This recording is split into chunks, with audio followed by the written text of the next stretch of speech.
The school board meeting for April 7th, 1998 is reconvened. The time is 7:45, and we're in the council chambers. This was preceded by an executive session, and can we all stand for the Pledge of Allegiance?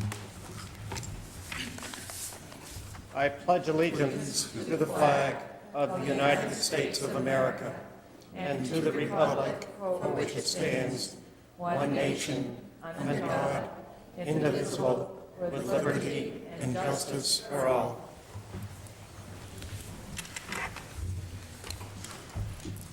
Okay, any adjustments to the agenda? Due to the amount of items that we have on our agenda, I would like to humbly ask the principals if their reports could be brief. Well, they had big speeches tonight, too. I know that we exempted you from our last meeting, but I don't think you want to be here as long as we'll be here, so. Okay, we now move on to approval of March school board meetings, the regular meeting of March 11th, 1998, and the special meeting of March 24th, 1998. Thank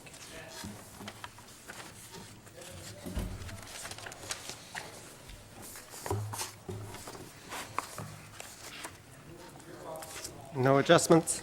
The meetings notes stand. We now move on to our comments by we'll start with our middle school reps. We'll defer to the ladies, gentlemen.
Thank you, Sarah. Thank you, Chelsea.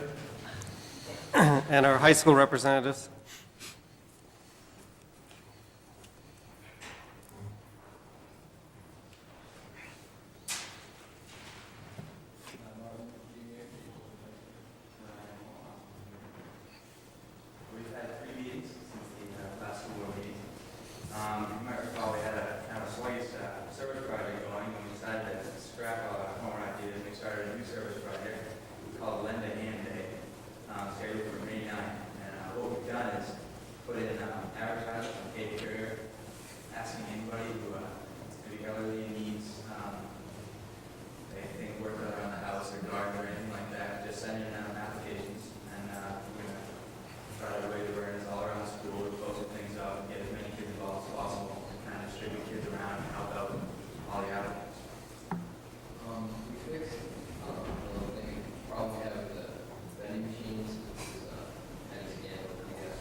Next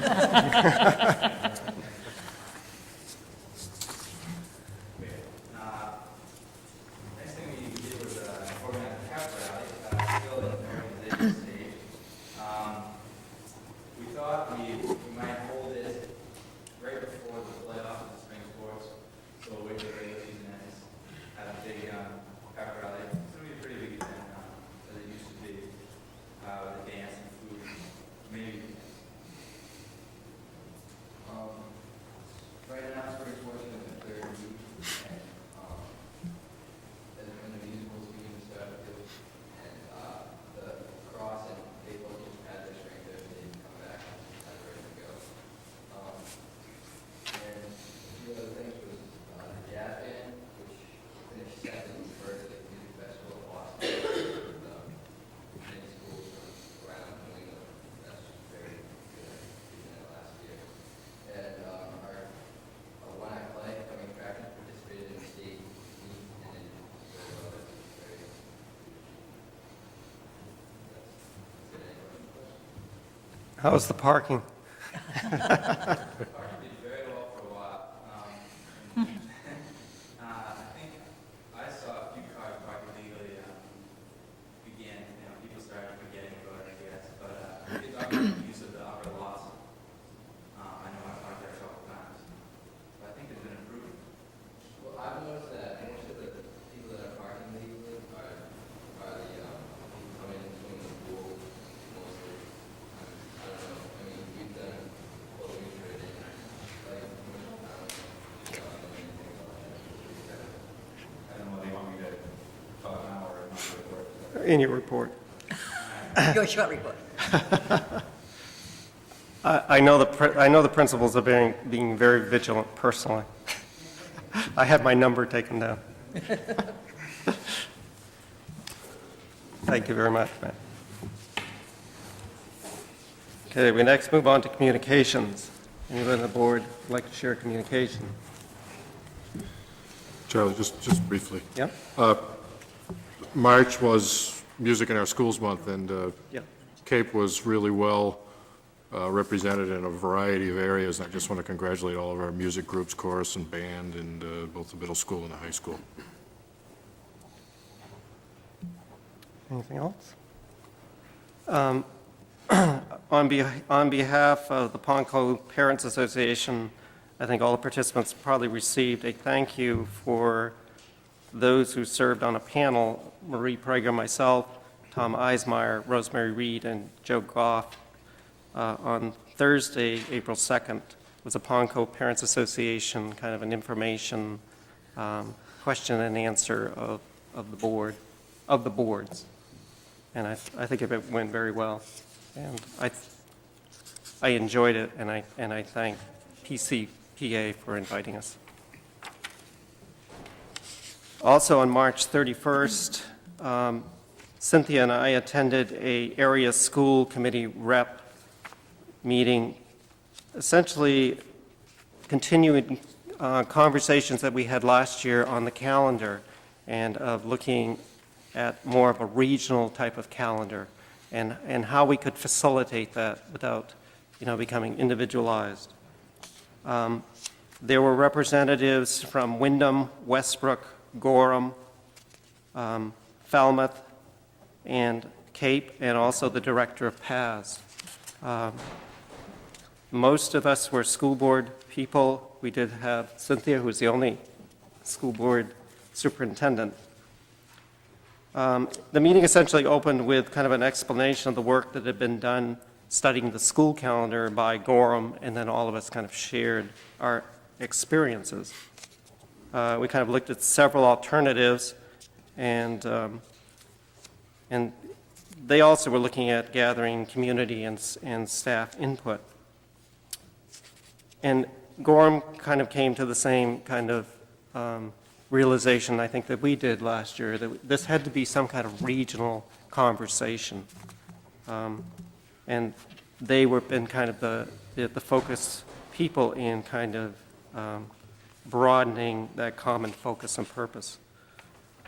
We initially were going to have a meeting in January, and that did get iced out.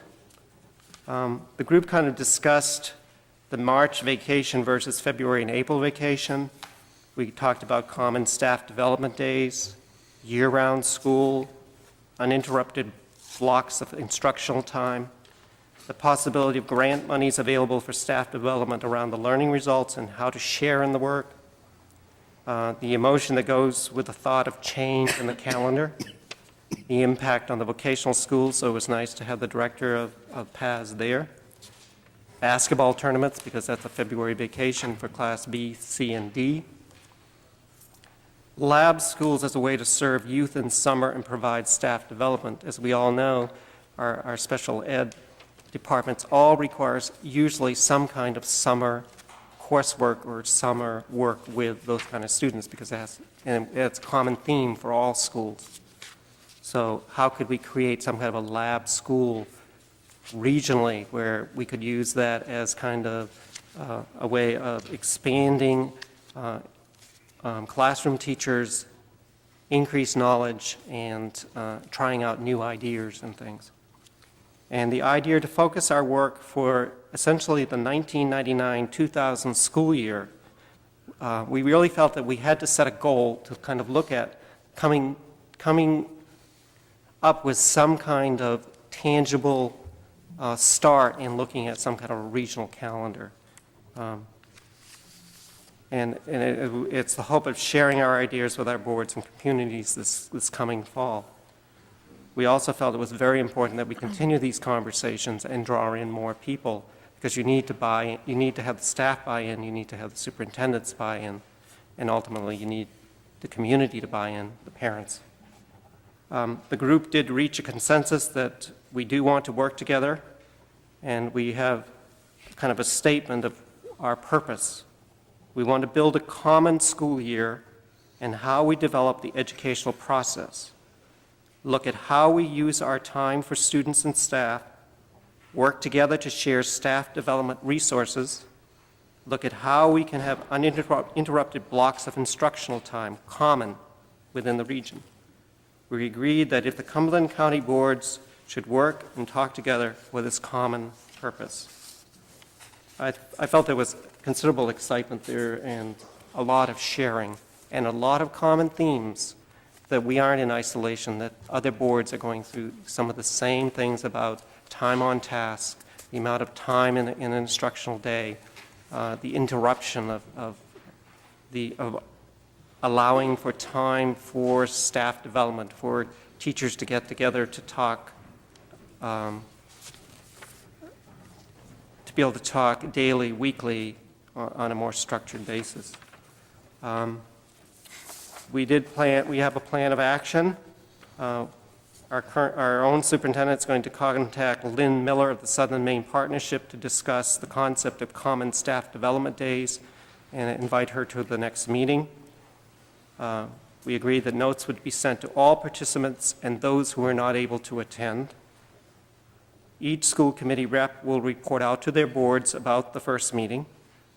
Each school committee rep will invite their superintendent and one other board member to the next meeting. And 2 people offered to develop the agenda for the next meeting.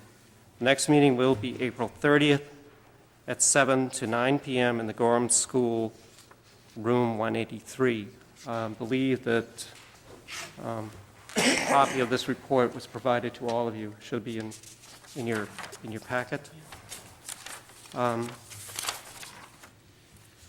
There actually were the chairperson from Wyndham, the chairperson from Falmouth, and the chairperson from Cape Elizabeth. So of all of those, there actually were 4 chairs present.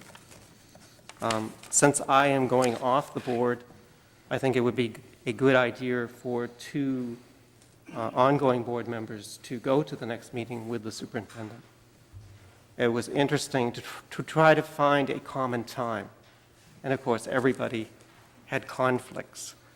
And when we kind of settled on that particular day, it was actually Cynthia and I that had the conflict.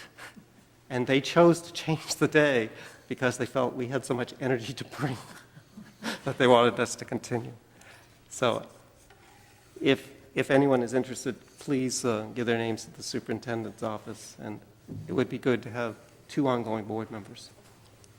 I would love to continue, but I think these are the discussions that need to continue on a very frequent basis, drawing in more people, and I think this is going to be the kind of core committee regionally to kind of keep things moving. I think there was Charlie, I think there was, that Beth and I had Shown, also yeah. planned, but the dates got moved around or whatever, and it didn't work, Yeah. so. We had also talked about, possibly having 3 members, and we felt that the core group could get too large when you look at the number of schools in this kind of regional district. So we felt that 2 members and to bring the superintendents, because you also need that conversation. I actually got there the night the meeting was canceled, but I didn't get to the rescheduled night.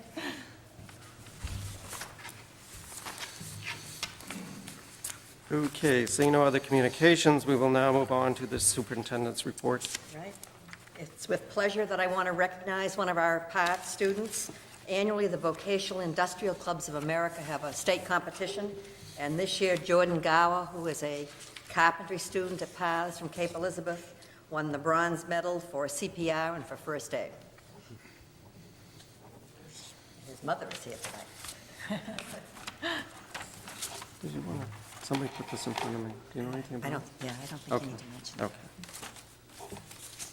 Okay. Moving on, the week of April 27th to May 4th, which is the week after vacation, is Maine TV Turnoff Week. And I know most of the schools have information, if you'd like ideas of things that you might do instead of watching TV, but we certainly encourage everyone to look at the TV watching habits of their families and see if maybe there need to be some changes. I do have one other thing I wanted to add. Due to the shifting population, we are reassigning 2 teachers from Pond Cove to the middle school for next year. Andrew Lomack McNair and Rachel Clark will be teaching 5th grade next year. Okay, we now move on to the principal's report, and we'll start with a brief report from the middle school. And I apologize, because we asked for this to be a part of our agenda, and now we're kind of limiting what you're saying and how long you say. Fine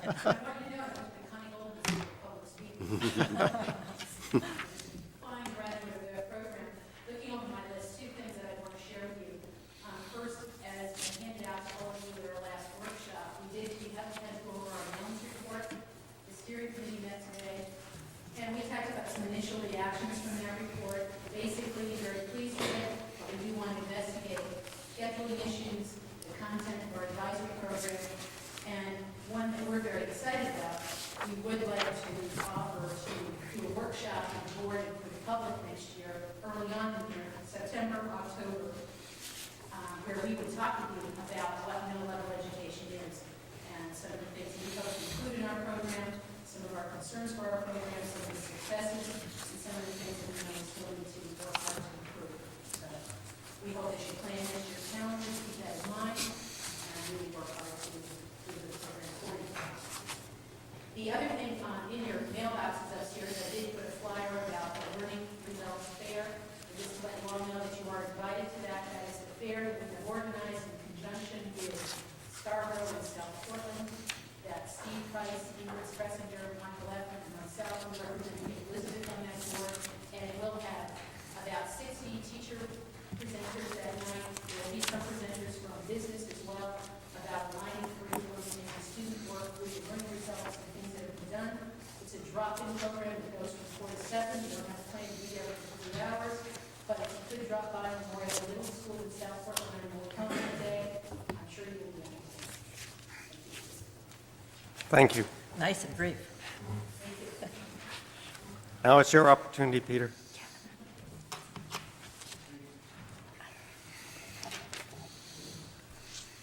I mentioned it in an earlier meeting, first, the parking, I think students are doing a great job of working with that. We are still fine-tuning. Most of the difficulty we're having now is more related to not having space for the building for staff members. So Dwight and Sue Weatherby and Public Works are working together to change some signage. It will result actually in a few more parking spaces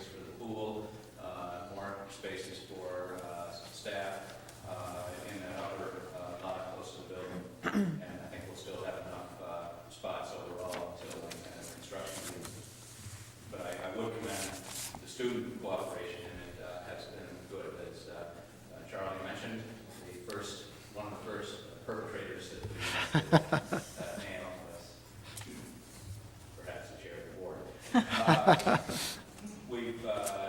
It has been an exciting stretch here, and students have alluded to just add my congratulations to people involved with the One Acts, the people involved with our speech program, and the jazz program. As a person that was fortunate enough to attend the Berkeley Jazz Festival in Boston to watch them, they are incredible.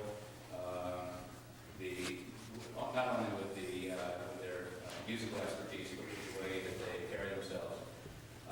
Tonight, in fact, they are putting on, as we speak, the second night concert over at the school. I would entertain a motion to adjourn so that we could all Rather than do the budget, right? I would add that the baseball and lacrosse trips both received commendation for their behavior as guests at the schools as they were visiting during the trip. That, again, makes me happier than any one-loss records. Report cards to begin out. The Thursday before vacation to the students. They should be taking them home right before their last day of school before the vacation. Last week, Keith Weatherby was attending the Maine Interscholastic Athletic Administrators Association meeting, and at that meeting, a tremendous honor was bestowed upon him. I'd like to make you aware of that. Keith, at that conference, was selected by his peers to be the recipient of the Bob Leahy Athletic Administrator of the Year recipient. Like I said, recipient twice. I think it's important to read one piece of the citation that was given to Keith.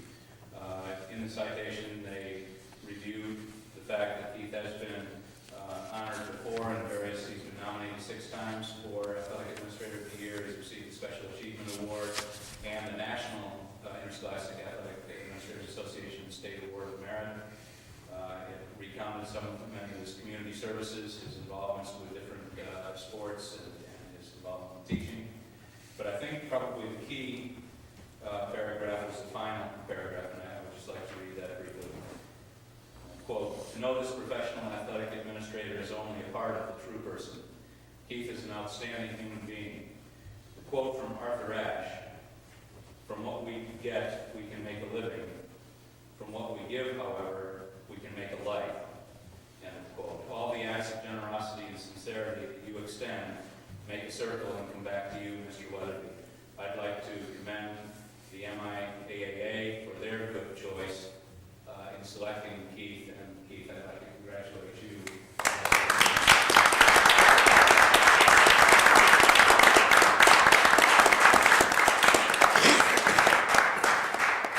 There are no questions.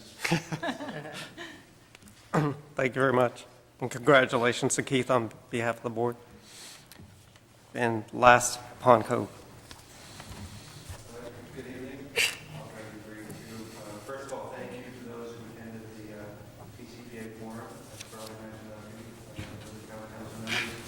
I'm sorry more people couldn't attend, but I think that exchange of information and sharing of perspectives really helps the school get support and also helps people see the limits of what we can and cannot do. The feedback I've gotten from the parents who were there, even the ones who couldn't make it, was very positive. So there might be a second one in the fall, perhaps under the auspices of the main bachelor's workshop. You can probably recall the question of looping or kids staying with the same teacher for at least 2 years came up, and got a few phone calls. Parents are stopping in the hall in support of Conco exploring the idea. And 6, 7, 8, or 9 teachers at Conco have expressed interest. So I think it would be good for kids, as long as we support it, make sure that teachers have the right professional development. We may be able to do that in a year or 2.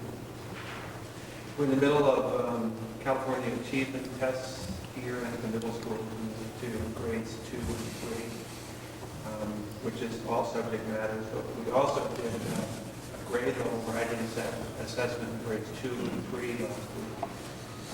Each team had a day of professional development to score kids' writing as a writing prompt. They all wrote on the same topic. The teachers all scored papers 2 or 3 times, or 2 or 3 different papers, and used kind of an MEA format for grading the kids' writing.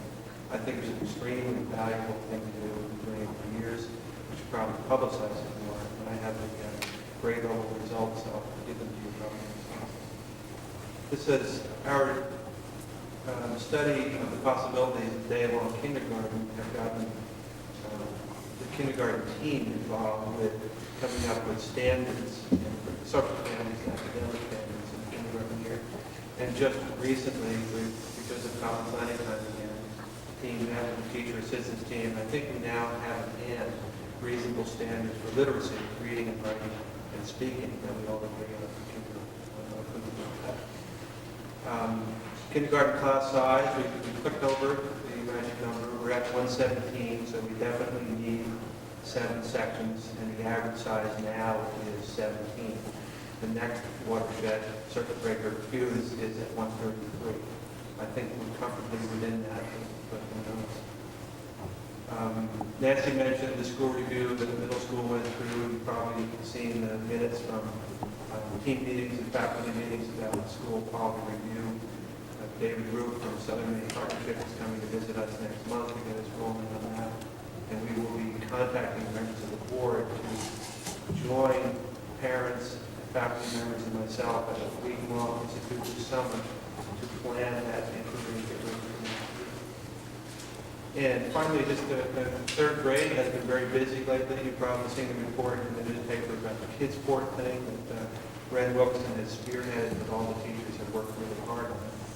And Allison Hawks, a fourth grade teacher, has gotten a small grant, a significant grant from the Teaching Tolerance Foundation, which is funded from the Southern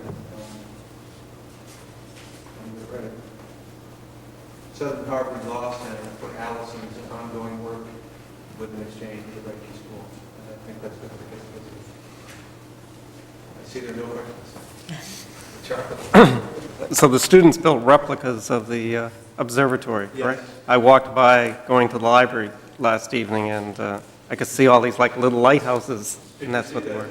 The gigantic ones? No. Yeah, These are the ones that were like on the windowsill, so. and T-shirts. I did invite them to come to a board meeting and perhaps describe their project and show some of their banks, maybe next time. It's been a really good project, and I think the best part of all is working related to the curriculum. It's all now growth of their studies of local history. And again, outreaching to the community, make a change. Yep, check out their website. Thank you, Tom. Okay, we move on, committee reports. The first is the Finance Subcommittee, and Keith Witherell. Thank you. We met briefly before this board meeting. Basically, all we did was sign the warrants. We are going to go into budget workshop in a bit and discuss further budget issues. Nothing else was discussed at the finance meeting. Thank you. We move on to Policy Subcommittee, and George Entwistle. Yeah, the meeting of the Policy Subcommittee happened on February 11th at 7:45. Seems so long ago. We were kind of in a regrouping mode at that time. One of the things that we had a general discussion about was fundraising and booster activity. There were some materials that had been sent out to members. We've actually resent that, and we will take a look at that as an agenda item for our next meeting. We've prepared one policy for a first reading. We also have had the good fortune of being able to send off our policy manual for revisions by MSMA, and that just moved us light years ahead in terms of recoding the policies. My goal as policy subcommittee chairperson is to, by the end of this year, get that book shaped up pretty well so that this summer we keep Mary busy in terms of getting those things updated, and we start afresh next school year. We will, next meeting is going to be, I don't have the date, but what was to be our? It's the 15th, The 15th. 7:45 a.m. At 7:45 a.m., which would have been, the 14th ordinarily would have been our regular school board meeting. So it is the 15th, and it's here in the conference room. At that time, we will be discussing fundraising booster activity. Again, hopefully, members have received that material and will be prepared to do that. The other is high school placement policy, specifically as it relates to honors placement.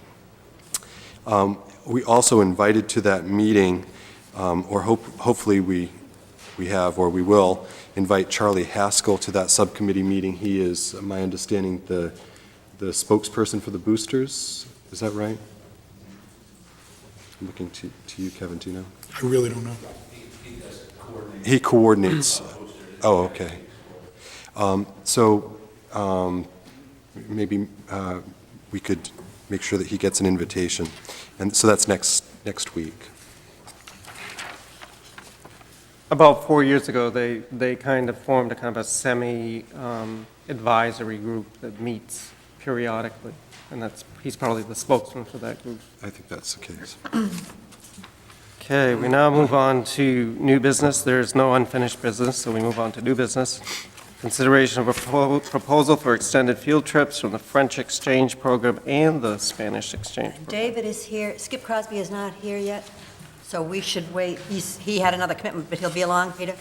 So if we can Okay. pass that and then We'll move back to just it later. table that for the moment. We move on to a consideration of the proposed 98-99 school calendar. There is no such thing as a perfect calendar, and even with this regional committee, I'm sure we're not going to have a perfect calendar. But we do have a proposal for next year, and basically two groups developed this. The first group was the administrative team, and the second group was the calendar committee. And the calendar committee is composed of administrators, teachers, union reps, and school board representatives. And there were two meetings. And you have in your hand the calendar. There were two goals that we had. One was to diminish the number of interruptions in the students' instructional program over the course of the year, and the other goal was to increase the amount of time we have for professional staff development. So for next year, the major benchmarks are, we're recommending the first day of school be August 31st, and that will be preceded the week before by 2 teacher workdays.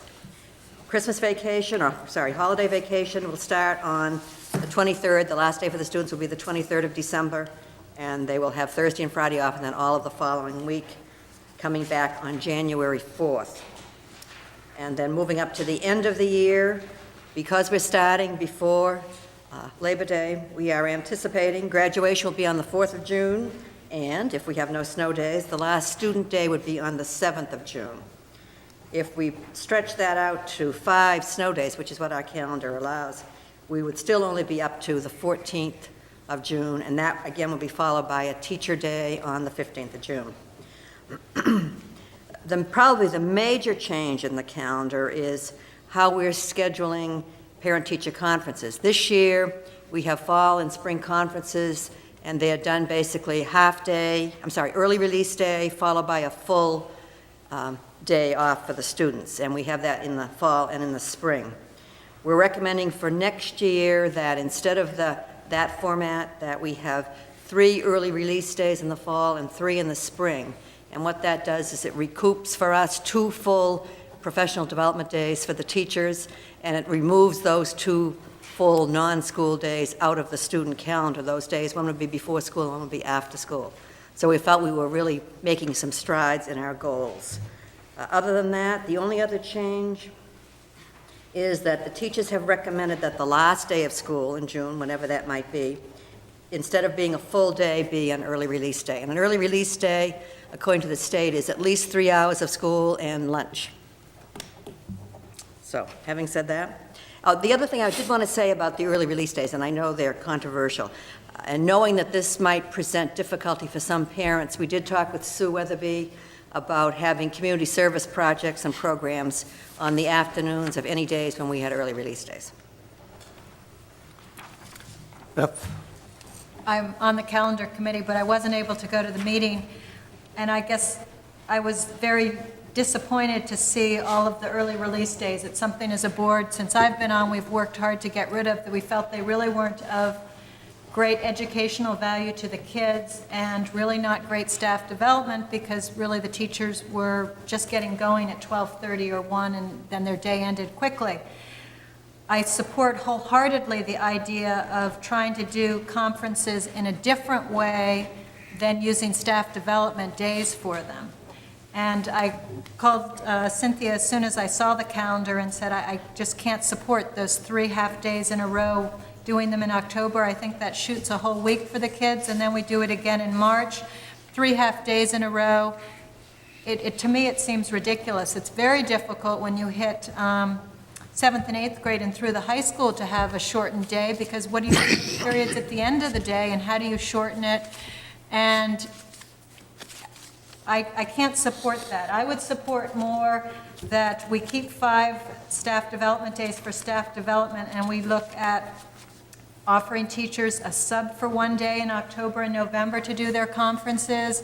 I actually don't like the use of subs as much as we use them, but I would support that more than 3 half-days in a row.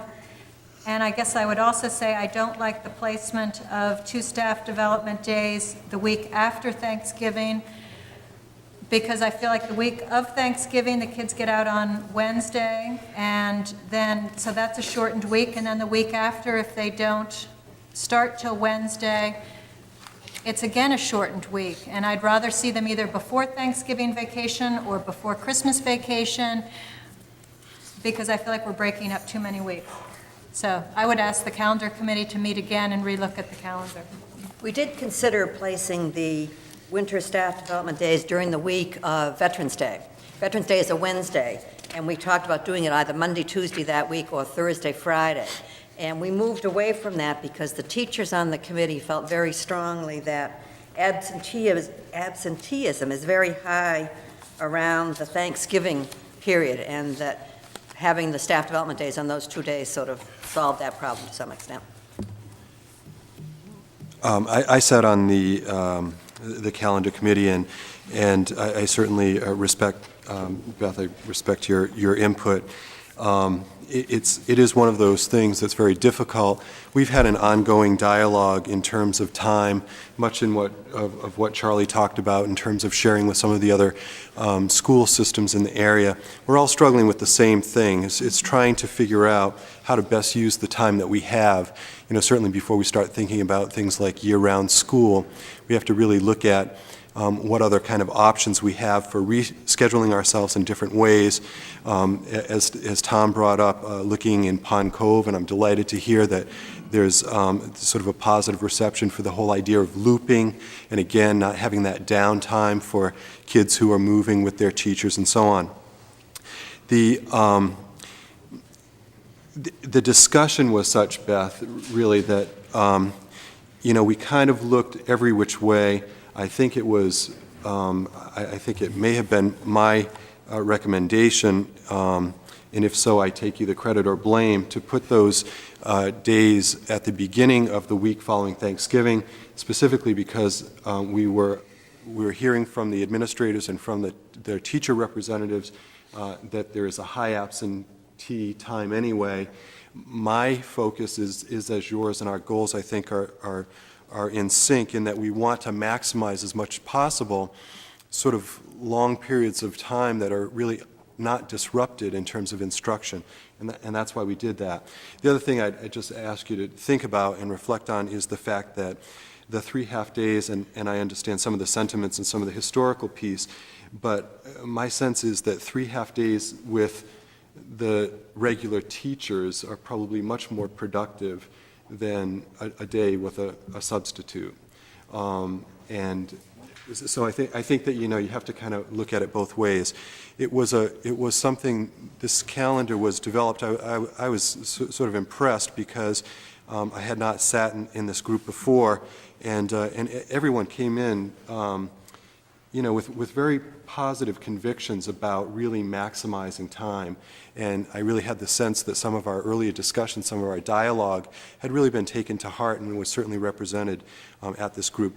I feel very good about the work that the calendar committee did. It may be regression in some ways to some things that we did before, but the other big piece is getting the staff development time for our staff. They absolutely need it. 5 days is 2 days more than what we have. It's still not enough, and so we're moving in the right direction. It seemed to put a balance. It seemed to establish a number of full weeks that were not disrupted. Where there were times that were disrupted, we kind of, where we could mess it up, we messed it up pretty good to save other weeks and really keep them intact. So I just share that as a direct observation. I'm very supportive of what the group came up with. I think they did a good job, and it was done with great positive conviction. George, I guess, I've sat on the calendar committee for 5 years, so I've heard every argument in every possible way to do this. When you do days off on a Monday and Tuesday after a vacation like that, kids don't tend to get their spelling words, things like that, so that the week doesn't have a full load of work. Whereas if school is in session, at least on a Monday after Thanksgiving, there may be kids absent, but they're going to be accountable for the work that goes on. When we start school on a Wednesday, it's very easy to just say, well, we won't do the spelling list this week, we won't do that kind of thing. So I guess I would just be for moving those days. If you look at the week in December where they get out on a Wednesday anyway, the Tuesday and Wednesday before or whatever, I think they're just better places to put them. And again, the half days, I don't feel like they're worthwhile. I'd rather have a sub in there for one day to get the conferences in. And I also feel for parents to come in between 12 and 2:20 or 12 and 3 o'clock is probably the most difficult time to have a conference. Just two corrections. One is, we're not talking half-days. Legally, that's... They're called early release. Early release. Half-days, we need to do another, we'd have to have another half-day, so that an early release day is longer. But I didn't explain that the concept of parent-teacher conferences really is changing. Although the early release days would give teachers some afternoon time, the concept is not that that necessarily is the time when the conferences will occur. We're assuming that the teachers will still schedule those conferences early in the morning if that's the most convenient thing for the parents, at night if that's the most convenient thing. All we're saying with this is that here is some time that you can use for conferences, but the bottom line is, for example, in the fall, that you need to have your conferences done by October 30th. But you can do them whenever it's most convenient for you to work it out with the parents. And I think the teachers are very supportive of that that was a much more appropriate and professional approach to conferences than saying, this is the day when you have conferences, whether it's the right time or not. So we're really looking at that more as a piece of time, but not the time necessarily when all conferences will occur. Then I would say they should get a sub for a morning when it makes sense, or get a sub for the pieces that it makes sense to do the conferences, but not have it be 3 days for early release, both ends of the year. I think it shoots 2 whole weeks, both in March and in October. Peter, you want to comment on I know you and I have had a conversation about the use of subs. To add, that model, I think, of the sub coming in for the high school conferences, which predominantly take place in the fall, I don't think it would work because parents would be coming in to see 6, 7 teachers, and if those are on 6 or 7 different days, I think it would be very inconvenient, not to mention that we probably would experience extreme difficulty in getting subs in for that number of people that would need to take days for conferences. So I think we would probably need to still stick with some sort of an early release in the evening conferences. And if we need to do something different for the high school, I think we can work it out. But I know through the middle school, you only meet with one person. So it's not an issue of the scheduling piece. You can certainly have phone calls and make other appointments with other teachers if you need to, but those days are primarily with either the advisor or the child's homeroom teacher.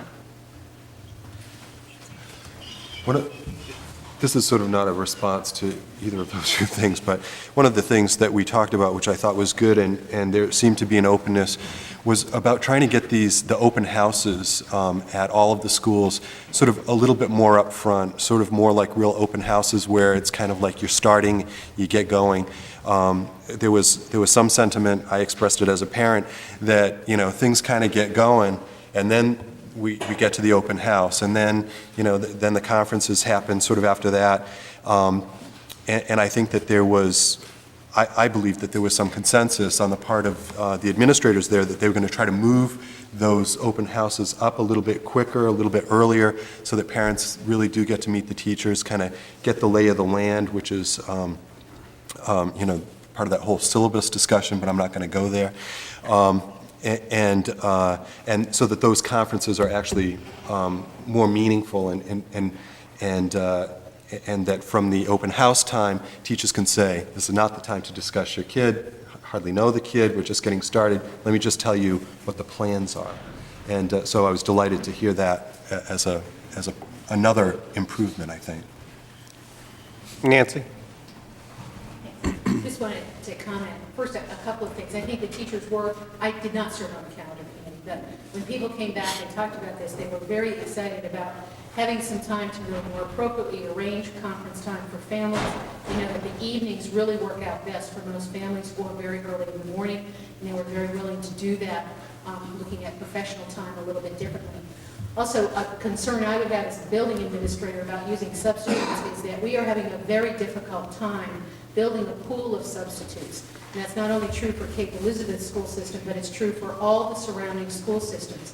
And quite honestly, I don't believe that I could stand here before you and tell you we would even have enough people to substitute in order to make the conference in a timely fashion. I think each school has a pool of about 4 subs that they can count on. Now, that might change a little bit next year, but still we have a lot of teachers to put through the conference route, and it would just take us quite a long time to get that done. And in your response to your comment about the curriculum nights, I know we've talked about that at the middle school. People are really excited about, if we go through this calendar, like even that first week in September, having some curriculum nights so we can really get in there early and talk about our programs and share our programs of study or whatever we choose to call them. I think one of the things that came out of the regional conversation that we had last week with other schools is that protecting that staff development time and really utilizing it for what we want to use it for, because it is costly. And I think one of the things that I also realize is that we probably have the least number of staff development days in the region. 5 is, we're probably the minimum of any other school. Most of them have 7, and even those with 7 to 10 still have a lot of early release days. Some of them have a weekly release day on Wednesday for the continuing, ongoing kind of things that need to go that can't just happen at a staff development day. And I think what's going to bring even more burden to the system is the learning results, the amount of work that's going to have to go into learning the results to meet the deadline. I do with Beth have a problem with 3 early release days in a row. Even if we cut that back to 2, would be more palatable to me than having 3 in a row. Because I think to some degree the students are the ones that are going to lose in this. And I think it can bring a hardship to the high school in the way the rotation goes. So, if you're on a 3-day rotation, it's like, I could agree to 2 in a row, but I don't think I could approve 3 or support 3. But I really want to protect those 5 days from anything but actually developing, giving the staff the time to work on the real issues that we need to work on, and not doing parent-teacher conferencing and housekeeping things. Yes. I certainly agree that we need to increase our teacher development days, staff development days. Having the 6 half-days during the course of the year. The early release days. Early release days. Define early release for me, I guess. At least 3 hours and lunch. Okay. It's a credit for. It's a little bit longer day. If you have a half-day, then according to the state, you have to have another half I see. someplace else. Okay. So it's a shorter day. A half-day is a shorter day. Early release days, we have 6 of them. It almost seems as though that we're sacrificing some actual student teaching time for some teacher development days. A couple of years ago, we had managed to add 2 staff development days, and then through budgetary issues the following year, it got cut out quickly. It seems as though we're sacrificing the student time for the staff development time, and I do have a hard time supporting 3 days in a row, 3 early release days in a row. This year, you do have 2 early release days and 2 full days, so that you're gaining student time as well with this plan. Okay. Yes, but we are sacrificing student learning in favor of staff development. I support the concept of using our 5 days for staff development. I'm saying let's find a different way to do conferences. I was thinking of the model of the career day at the middle school. It would have been a perfect opportunity to say to teachers, you don't have to go hear the career presentations. We'll do those for 2.5 hours. We'll have parents monitoring, and it would be a good time to do conferences or staff development. I really think we have to think of that model of different ways that we need to do things with kids that are going on anyway, that we then use for staff development or conferencing or whatever. And anyway. John? I'd have to defer to the committee and the professionals. They spent the time, as George has said. I think we ought to give it a try for 1 year and then analyze it. This is an opportunity for them to show that they put a lot of thought and this is going to work. Anyone else? Well, I agree that, more time is needed for staff development, but I also have a problem with 3 early release days in a row. I think somehow if that could be spread a little differently, I would be happier with that.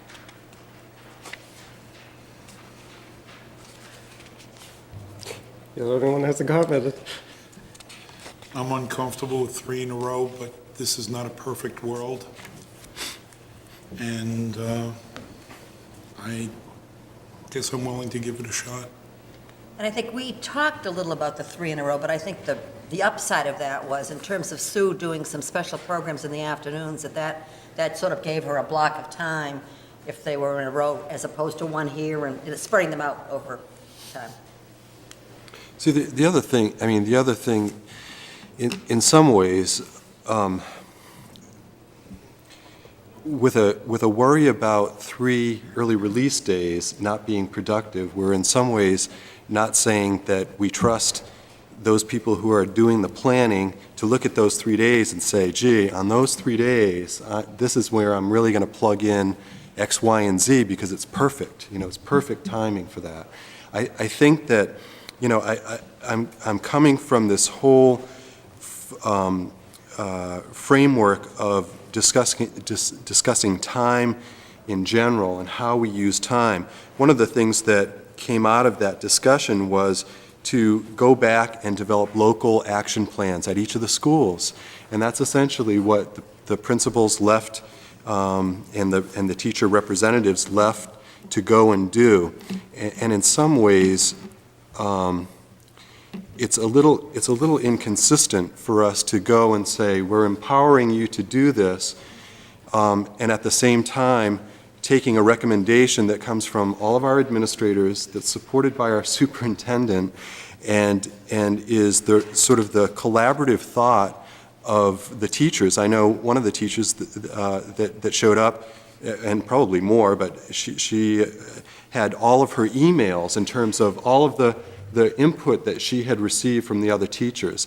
I think that we send a bad message on one hand to say, go and solve the time problem, find more instructional time, be more creative, come forward, You break out of the mold, do some different things, and yet, when we have this committee come forward, you know, some of us are sitting up here saying, well, I don't like 3 days, and I don't like this, or that. Either we empower these folks to do their job and fit the instruction in the way that they're professionally trained, and we trust them to do that, or we don't. But And- George, this is a first reading. The calendar committee every year brings a proposed calendar, and we all give feedback. We change it many times. And I can just say I got called from a high school parent last night who a high school teacher told that class, please have your parents call school board members because these 3 half-days make it a useless week 2 weeks out of the year. And I'm happy to share with Peter afterwards, you know, that teacher and their sentiments. Not necessarily is there agreement through everyone that this 3 half-days in a row works, and parents don't even know. They haven't even heard what this looks like. I think it's a real burden to have your kids coming home, if you're a working parent, 3 half-days in a row. Even if Sue provides services, that's really only for the younger children, and we have a lot of middle school kids who would be going home to empty houses and those kind of things. And I don't think we're not empowering that group, but there was one meeting of the calendar committee that came up with some ideas, and we're just giving feedback to go back and possibly take these suggestions and look at it again. And I really think it has to be done that way. It's the way it's done every year. And having sat through 5 years of calendar committee meetings, we have tried every scenario possible, and things work for the elementary that don't work so well for the high school in different pieces, and we will never come up with a perfect calendar. But we have tried the half-days, and we worked hard to get rid of them because they weren't great educational days for the kids, and they weren't great educational staff development for teachers. And even if we look at it that, well, they won't hold their conferences then, but they'll get some free time, you know, I don't buy it. We need to think of teachers, and we have to work towards it, as needing to work till 5 o'clock every day and getting staff development in after the kids go home, because the kids deserve to have their teachers and all of those hours in the day in as many uninterrupted weeks as possible. Are staff development days, are they done in between all schools? Pond Cove, are all teachers from all schools involved in that? Yes, not necessarily mixed. They might do something together at Pond Cove, and sometimes they're all mixed. Generally speaking, of these 5, 4 of them would be K-12 days, and 1 day, which is the day just before school opens, is usually a day at the building level. So does the calendar need to be the same for all schools? Yes, yeah, because you have transportation issues and other kinds of issues. Although I think that the half-days, for example, at the high school, may be used Oh, or they are used modified differently, just right. a little bit differently to better meet the needs of the high school. I think that was part of the discussion that came up, and I believe Dwight was there and said something about making it work, and that he could make it work for the high school. Am I correct, Dwight? Saying yes. It's just as Beth is saying, it's not ideal. We recognize that it's compromise. And the other thing is, I can't support the half-day at the end of the year also. It actually makes a 7th half-day calendar, not half-day, sorry, early release. If we truly believe that kids are not in school long enough and that the school year isn't long enough, we need to support it by using the days we have. So I will just throw that. I'll just share with you a little bit of a discussion. I felt that same way. I felt uncomfortable about a early release day on the last day of school, except if we were going to really designate that as the true last day of school, and that would be the special kinds of things that would happen, and they would sort of be like... Award ceremonies. yeah, those kind of things would happen on that one particular day, so that we weren't then celebrating it days and days before. So that the next to the last day is a real school day. Right. So the next to the last day is a real school day. And that last day is a field day, essentially. Or what, I mean, it's to be used in And whatever no way. trips to the beach. The recognition, the kind of the closure piece and that sort of thing. Old Orchard. I guess I would hope we'd use the last day of school as a awards ceremony, picnic, whatever it is at school, but that we need the full day because we would like to be with those kids and do those fun things. But Keith is going to tell us something about athletics. He's churning at the bit here. I can wait until you're ready. If it has to do with the calendar, please come to the podium. My major concern comes with the date of graduation being on Friday, the 4th, reason being that normally with that is project graduation and so forth. That next day, Saturday, the 5th, would be the day of the state championships in boys tennis, girls tennis, boys lacrosse, boys track, girls track. It'll be the first round of playoffs in baseball and softball, and we traditionally have been involved in all those activities. Presently, with graduation being the second Friday in June, it hasn't been a conflict. What many schools have done who have that early graduation is they have changed their graduations from Friday to Sunday. I was going to ask, So does I'd it like have to the be a Friday? Is committee that just a to tradition? think about that. It could be a real conflict with the athletics. But you're saying that Sunday would be all right? The 5th? Sunday would be excellent. 6th would be all right that year? we would also need to, with these half-days, decide what we were going to do with kindergarten, because traditionally on half-days, the afternoon kindergarten doesn't go, but with 7, I would think they'd be missing 7 full days, 7 of their full days. You'd do a swap so that they would miss equally. Charlie, there's a question. Somebody. I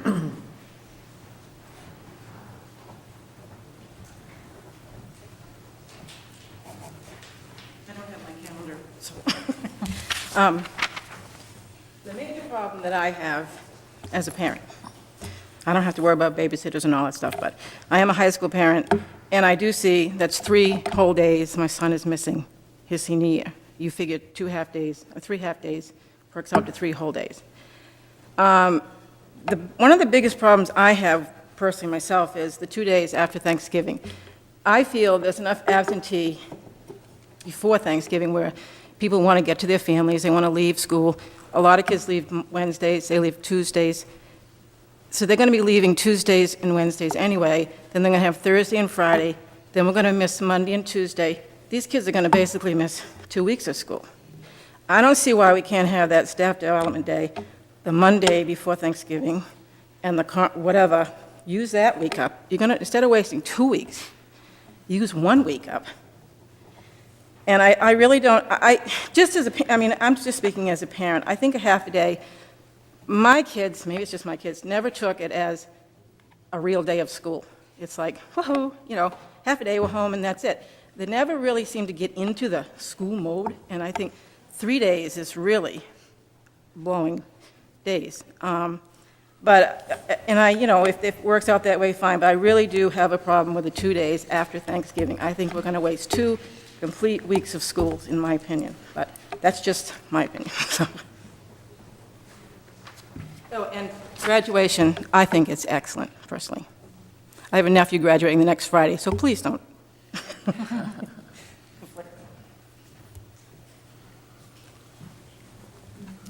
Okay, any other comments? Any consensus? We aren't actually going to vote on this until next meeting, so next month. So there have been some options raised. There's a concern by some board members about the number of days in October and March as early release days. Is there a consensus for the calendar committee to go back and look at this? I think they have to go back and look at it. Can we just kind of poll? John, It'd you be want wise to support to- it? Yeah, with all the comments, it may be wise to revisit it. Definitely have to.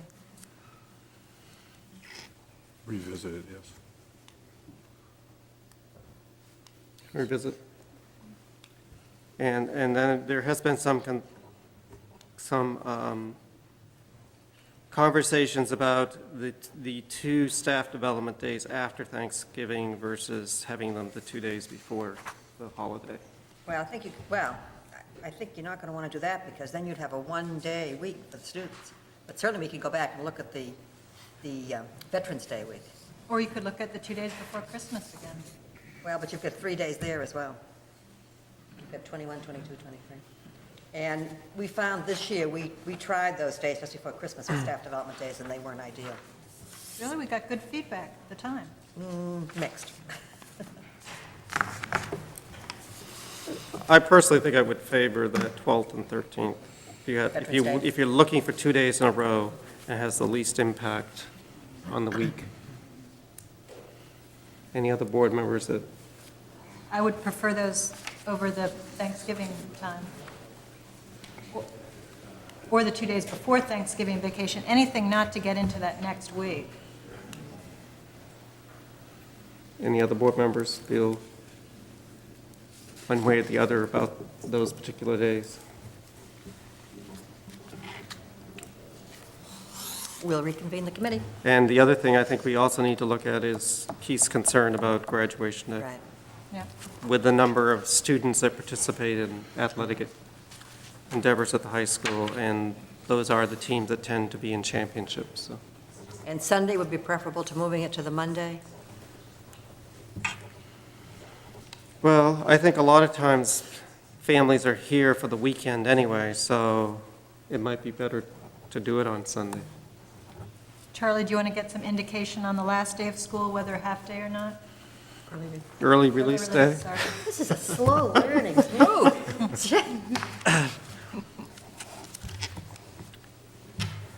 I feel the last day of school is not as productive as an academic day anyway, so I'd rather have everything focused kind of on that day, and even if it's an early release day with lunch being, a picnic or a barbecue or something. But I really do think that we need to keep our, whether it's the last day of school or not, that celebration happens on the school campuses, and that we don't think that we have to celebrate somewhere else. And I don't think we do enough on the campus as a school as a whole, and I think that's how we used to spend our final day of school. It was a field day, it was a picnic, or it was a barbecue. And I think we transport our kids so much. I think the last day of school or their final outing we have a big enough campus to do it. And I think it could be a total school celebration.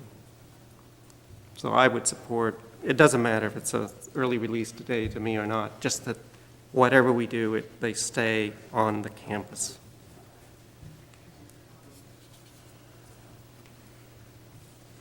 Anyone else?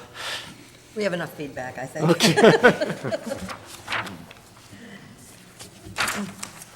I have 2 nominations for spring athletic fee positions. One is Kevin McDonald, who will be the middle school boys lacrosse coach, and the other is Jason Allen, who will also be, 7th grade softball coach for Jason.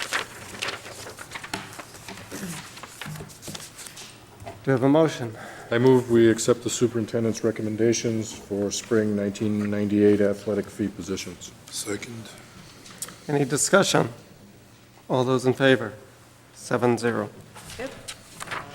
We have received a resignation from Mary Hudson, who is a speech and language therapist in the special education program, and that is for the next school year. She will be with us for the remainder of the school year. Move that we accept the resignation. Do you have a second? Second. Any further discussion? All those in favor? 7-0. We now move on to a policy first reading, and George. The policy first reading, AAC and AACR, were actually, I believe, adopted by the board on March 10th. This is just being brought back now for a first reading so that the board has an opportunity to really go through this and take a good look at it.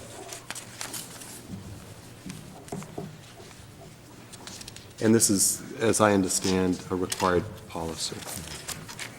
It's boilerplate. And it is boilerplate. Okay, we will give it a second reading in May. Okay, consideration of the superintendent's nomination to a teaching position. Yes, I wish to nominate Terrence White as middle school music teacher. He is currently the band director at Bonnie Eagle High School. He comes to us highly recommended and is also a practicing professional musician, and he will be replacing Tony Boffa for the next school year. Well, maybe replacing, does one replace Tony Boffa? I'm not sure. But anyway, he'll be, okay, but he will be assuming the position that Tony Boffa currently holds. I move that we accept the superintendent's nomination of Terrence White. Do we have a, Second. any further discussion? All those in favor? 7-0. Skip here, Peter? Peter? Yes, Oh, yes. Okay. Okay, They're all here. we will now go back to a consideration of a proposal for extended field trips on the French exchange program and the Spanish exchange program. You may remember that earlier in the year, we had a proposal for a French exchange. That did not materialize because of failure to find a host school. We would like to resubmit actually two requests now, one from David Perry, high school French teacher, and one from Skip Crosby, high school Spanish teacher, for two exchanges, both of which would involve approximately a 3-week trip to either France or Spain, using one of the hopefully using one of the vacation weeks. And it would be a real exchange, so that the students from France or Spain would be coming to spend time with the here to spend time with the students, and hosted by the students that would be visiting their countries. We again are going through the an organization that is recognized and is in fact directly affiliated with the National Association of Secondary School Principals, and that is Partners International. Again, we are dependent upon the organization finding host schools that are interested in coming to this area of the country and have a general interest in an exchange of this length and this type. And we don't have any, we have been approved at this point as a school to participate, but we don't have any assurance that they will be able to find schools that are looking for us. David and Skip are both here to answer questions that might come up. I think the other information you do have on a blue sheet in your packet on costs and possible dates and insurance and travel and so forth.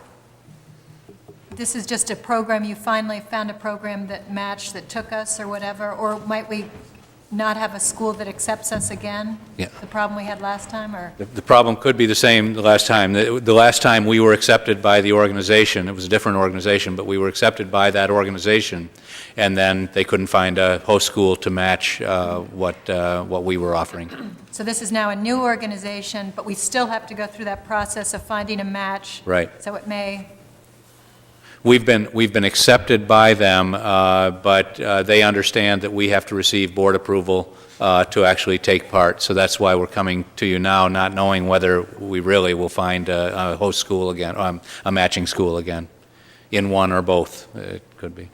How soon do you think we would know that we would have, if they'd like to come forward and kind of present? We want to get the groundwork rolling for this as early as we can. In the case of the Spanish program, potentially the Spanish students would be coming in September, early September. So Skip would like to form his group as soon as possible. I think he has some people in the wings who are waiting to go, and we're just looking for a link from a Spanish school. The French trip would probably, we would not travel until next February, but the Europeans tend to take this a little bit more slowly. The preparation time is not as important to them.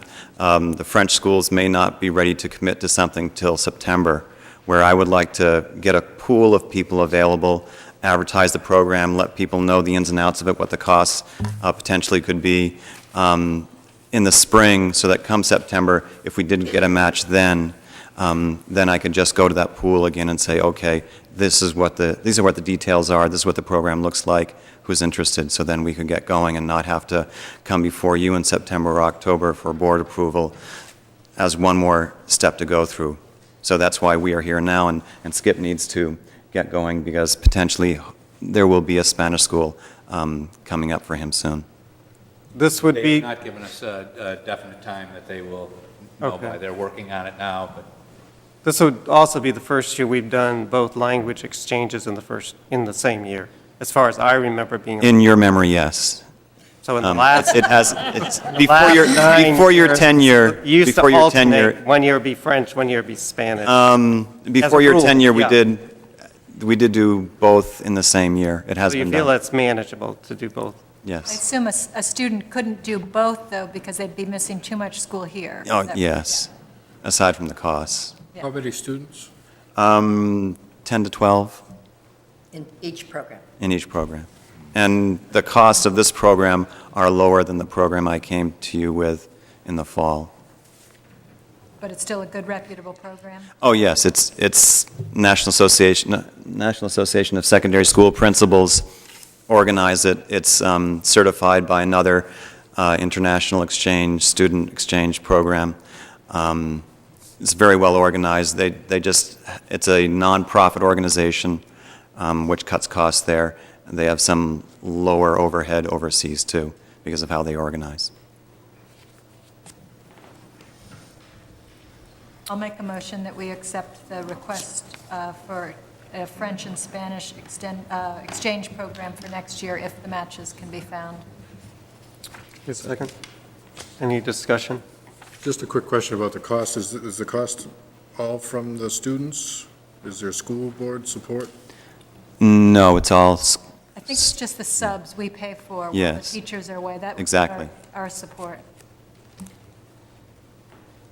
And there have been, from our discussions in the fall, there have been attempts to do fundraising for kids who may not. that's be able to another have reason. If we can resources. notify people now, they've got more time to Plan. do that personally, look into that, as opposed to announcing in September and suddenly you're going and your fundraising opportunities are far fewer once school year started as opposed to having the summer to organize something. Okay, any other discussion? All those in favor? 7-0. Good luck. Thank you very much. Okay, we now move on to our proposed fiscal year 98-99 budget. There will be two parts to this. The first will be essentially a ongoing discussion or workshop, but we aren't going into workshop other than and then the second will be an action on the budget amount to be submitted to the town council. And a reminder to the community that we will be meeting with the town's council April 15th. No, wait a minute. It is, I guess, 15. April 15th at 7 o'clock in the council chambers. And we will be reviewing the community services budget, school budget, and a complete budget review. And I apologize to the board and the community, but I will be away that week. And I will now ask Keith to take over this part of the agenda. Thank you. I guess first I'd ask Pauline if she could just give us a brief statement as to where we stand based on our previous budget meetings. I do have a revised budget test that you have made. Oh, that's fine. And there's also a listing of the revised co-curricular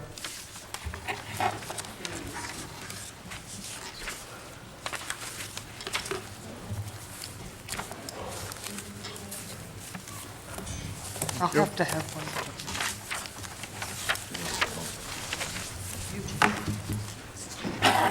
Take it out of you already.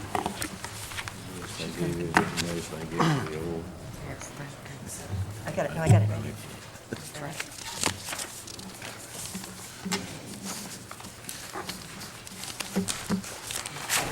I have it on my computer.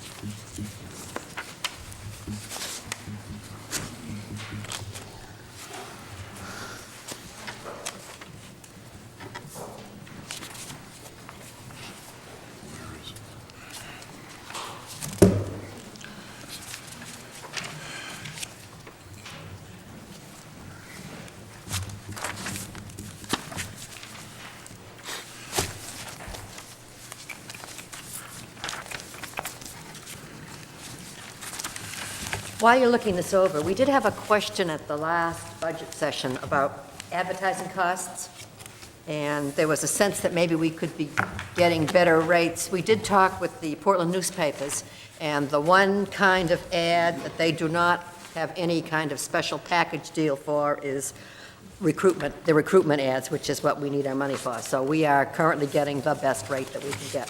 High as it may be, there is no better rate to get. They do have special packages for other sorts of things classified, but not for the recruitment ads. The only way we could save money on that is if we did line ads instead of box ads and nobody sees them. So it would be really throwing money away.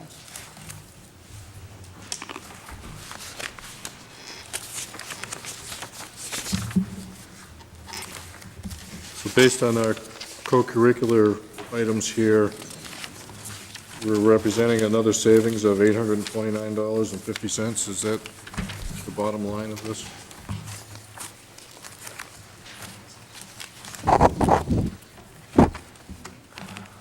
Am I right in that? I think so. Yeah.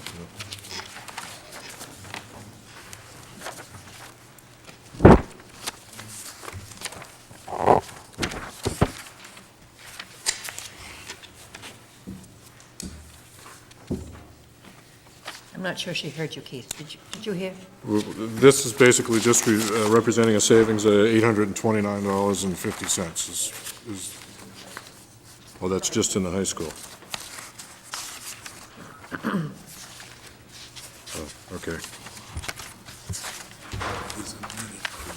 At the middle school, there's an increase of $945. The total changes, additions and changes, is 90 hours at the middle school. So originally proposed was 1470. Correct. Right, it was Okay. reduced.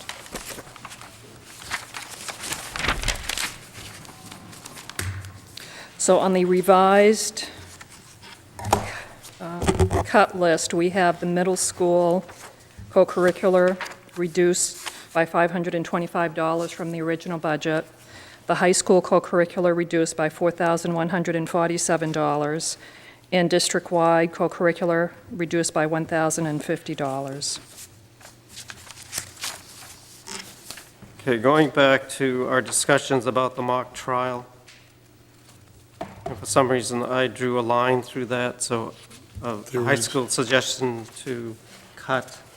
I think it was to give up some hours somewhere, but mock trial would continue as a program that you Okay. guys Yeah. would administer it, but you were cutting some hours and you were going to find them. It's in there as a non-budgeted item, and that's what's cut. We're Okay. following the method that is used, for example, in the athletics budget, where cross-country is handled by volunteers. It's still listed, but then says zero Okay. for the stipend. And so we Okay. use that same model.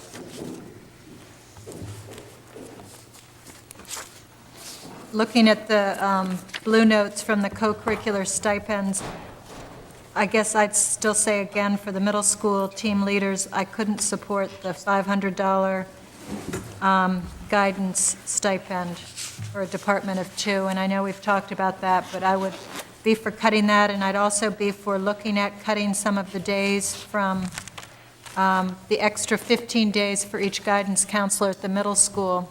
And I talked to Cynthia after our last budget one, and I know Nancy has a response for that, but it came up at the last meeting as the high school asked for an increase of 10 hours, that they currently had 15 hours and 15 hours, total of 30 at the high school and the same at the middle school. And as I went home and thought about it, I thought, well, at the high school, they are doing all the college applications, they are doing scheduling for all of their students, they're doing grade point averages and things, and the middle school has a different situation, and I wasn't sure that it was needed that we had 30 days at the middle school also for additional days. And Nancy, if you want to respond to that. Otherwise, I would propose we cut some of the days there, the additional guidance days over the summer. Sure, I can explain to you briefly what we use some of those days for. And one of the things in our 7th and 8th grade we do individually schedule each student, and although our mixed school program helps us a great deal with that, there is still a lot of work to be done that the human hand has to do in balancing out classes and in making sure that students work well. Last year, we found several glitches in the computer program. We have talked with our consultants about that. We're trying to work those out. And we think we'll be in a little bit better stead this year, but we do have to do some hand scheduling of some students because of their particular programming. We also have, during that time, our guidance counselor for 7th and 8th grade does work on finishing up some recommendations and things for students who may be moving on to other schools or looking at private schools, and surprisingly enough, not all of those decisions are made by the time students leave school, but are sometimes made in those early weeks of summer. We also, meeting new students coming into grades 7 and 8 does take a bit of time. There is time to find out exactly what courses they will take to match them with our math program specifically and with our foreign language program, and then to individually schedule them. So that's some of the work that that particular guidance counselor is working on. Our students fill out course selection sheets, and we like to double check those. For the 5th and 6th grade, the person that does that work is usually working a lot with, sometimes meeting with families regarding achievement test scores that come back just prior to school closing now, and goes over those with them.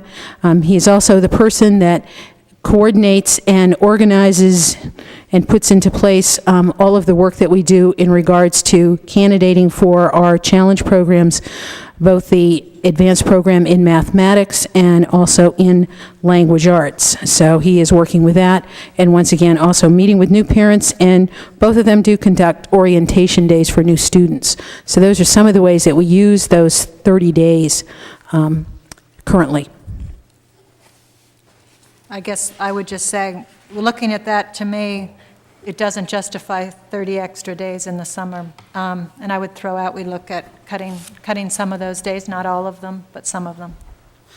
Yeah, and I would just say back that having worked for the last few years, that we were hoping that we might be able to be at this point to suggest that we wouldn't need as many for our scheduling. We used to hand schedule everything, but now we do use the computer.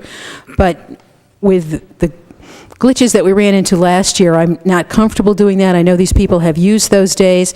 They have worked very hard, and to make sure that when the students come the first day of school, we are ready for full programming and ready to begin, and that all of our new students can start the day with everyone else as well, too. So I feel the time is very well spent.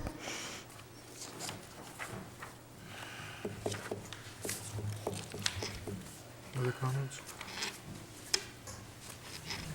Well, I don't think I have to make a motion. I guess I'd see if there's any other interest from board members that we look at a cut there. I'd say it's hard to guess how many days we should cut. We have 30, and I guess I would put out cutting 10, and each of them would be there then 2 extra weeks instead of 3 extra weeks. I feel like the new parents and the orientation, we do that in all the schools. All these things we do in all the schools, and I don't think we have any extra guidance at the elementary school.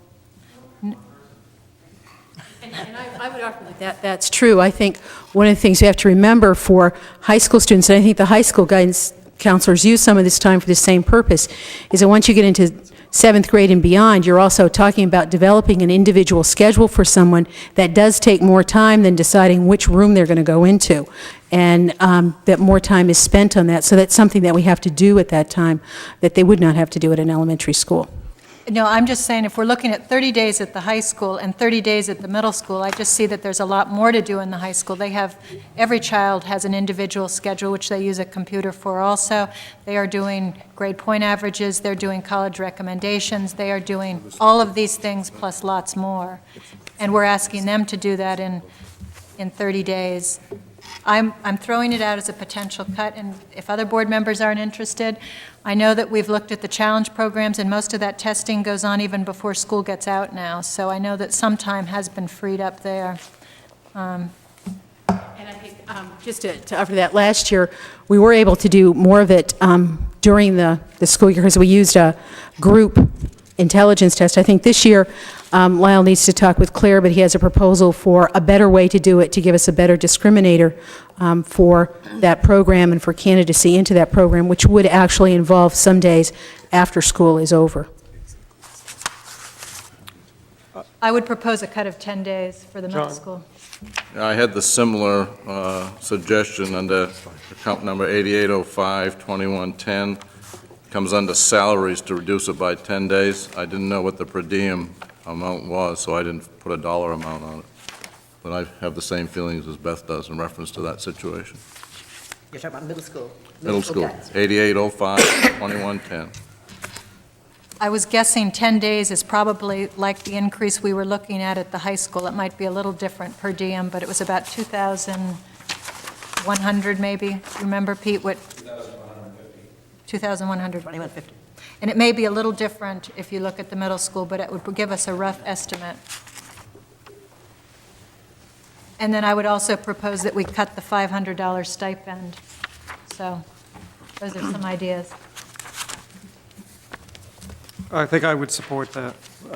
Again, we had a request for an increase in hours at the high school, and I think you need to look at how you divide your day and how you divide the time.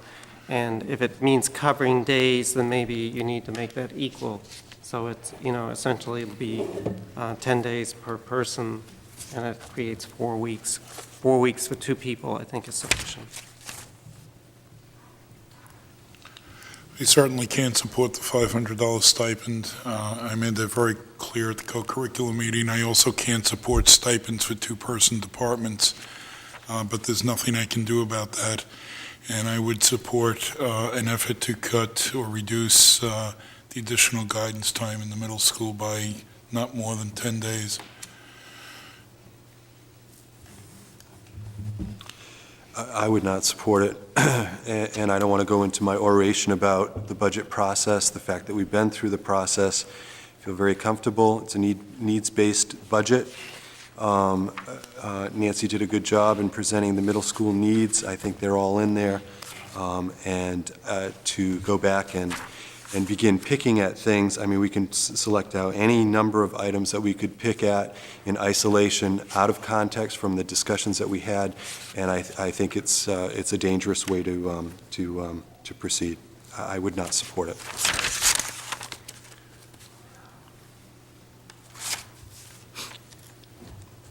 I would not support the $500 increase for the middle school. But then I guess I would question going back in and pulling money out of the guidance office, out of what already exists. So I don't think I can support that either. Let me just say, though, that, as we bring up things, and you're right, it was out of the budget process, but we all said we'd go home and think about things. And I really, I thought about it that night. I was lying in bed and I was thinking, high school and middle school, they're even. And everything that Pete was telling us the high school needed to do, and suddenly it didn't make sense to me. And there are a lot of things we've done forever that we always need to go back and revisit. And mostly, if money's already been spent, we don't revisit it unless someone gets a light bulb hitting them. And, that happens. And I don't feel like it's out of the budget process. It was one of the last things we discussed. It was late at night. It was, I think, Beth, it's one of those things that we can say next year, for next year's purposes, look at summer work, look at that guidance group, ask the administrative council to spend some time looking at it. But I really do believe it is out of the process. I think that, we wrapped up, we said how we felt about the budget, I just say, if you look at what a 5th and 6th grade guidance counselor does, 3 extra weeks we are paying to go over achievement test scores with parents, and I bet if we counted the number of meetings that was, it probably doesn't exceed 10 or 15 parents, that would make the challenge programs, which we did a different way last year, and so that would have freed up time, meeting with new parents, and orientation days for new students. To me, that doesn't justify 3 weeks of work. I can't see it. Truly. Can I ask Nancy a question? I mean, I've heard your reasons why you think that you want the hours that you have. But if you had to decrease, I mean, if we were saying that you had to decrease some hours, could you live with that? And how many could it be? Sure, we can live with whatever you give us. I mean, the middle school isn't going to fade into the dust, no matter how much one might hope. We're not going to do that. Very fair throughout the whole budget. To be fair, I'm not sure that we're prepared to do that. When we purchased our mixed school program, and the 30 days for guidance in middle school isn't that old. It hasn't been around that long.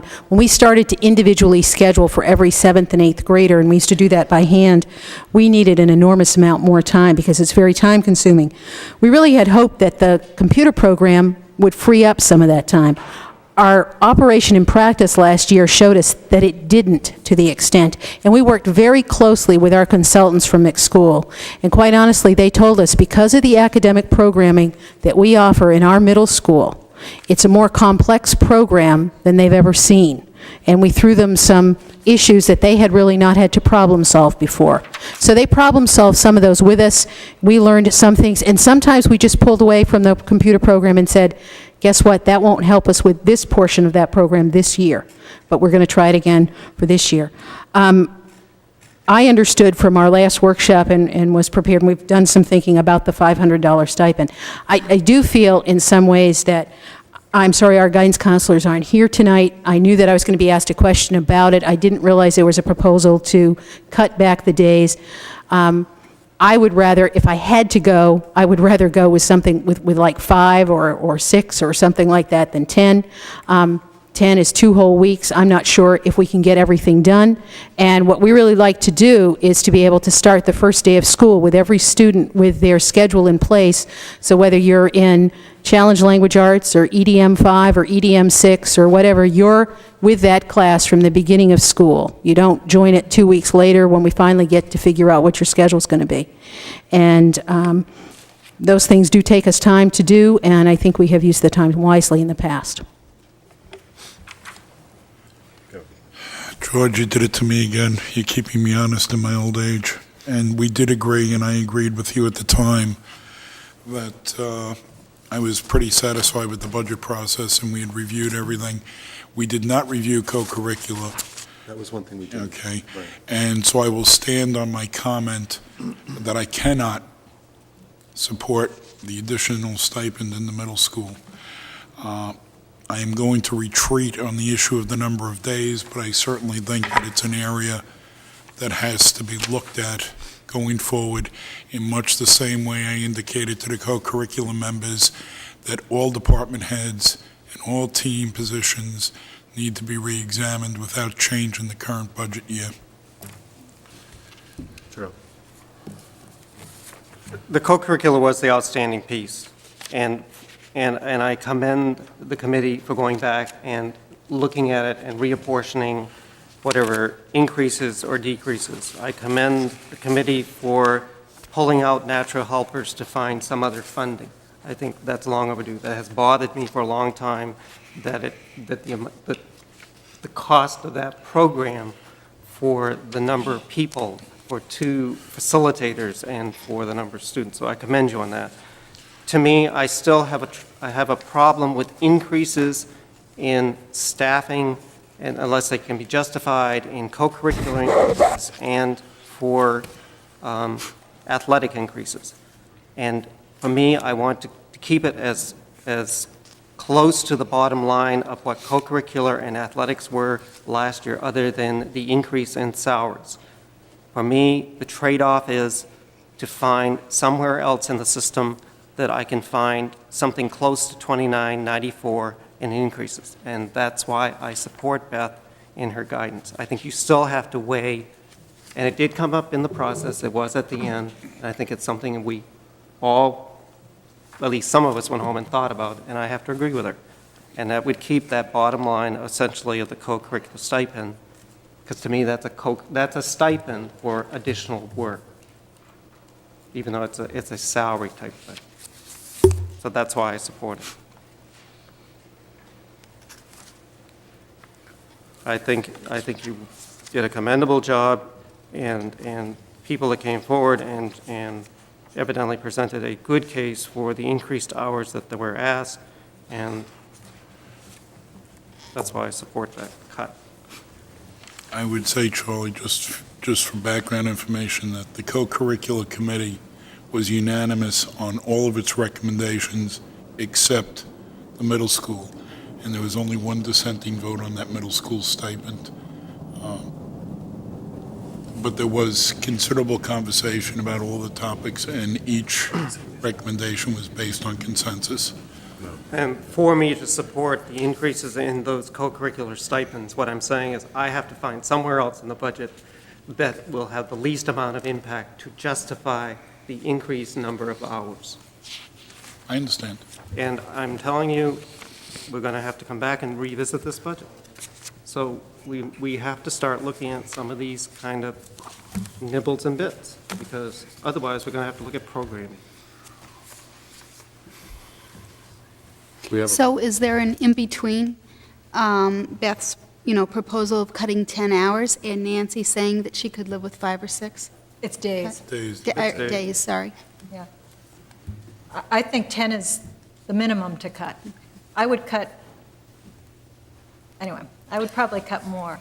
I mean, just the 5th and 6th grade guidance counselor, they don't have to do any scheduling or anything. It's just achievement test scores, challenge programs, new parents, and an orientation day for new students.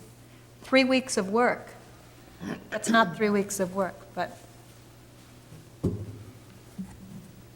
10 I can live with. If we cut 10 days and the stipend, I can live with that.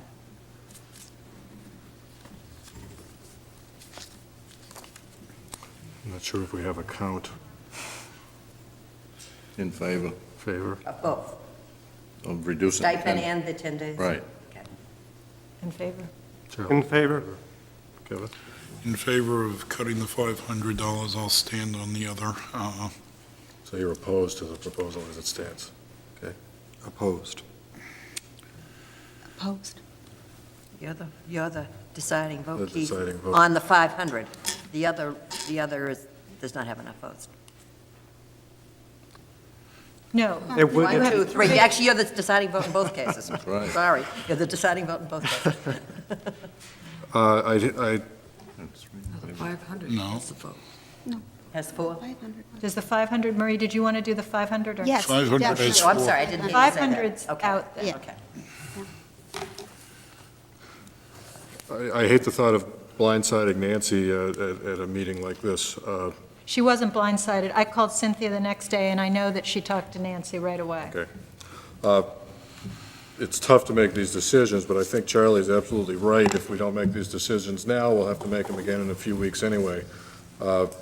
As our budget stands right at the moment, we're looking at a 4.1% tax increase. And as you know, that's significantly higher than what the suggested increase might have been. I did say the other night that I was comfortable with our process and the budget, but I think we also have to be realistic about the budget that we present to the town council. So I guess I would agree with Beth's cut. What is the dollar value of that? Well, we don't know exactly. What would you estimate, Pauline, for 10 days? $2,400. Thanks. And then plus 500 for the stipend, so it would be 29? Yes.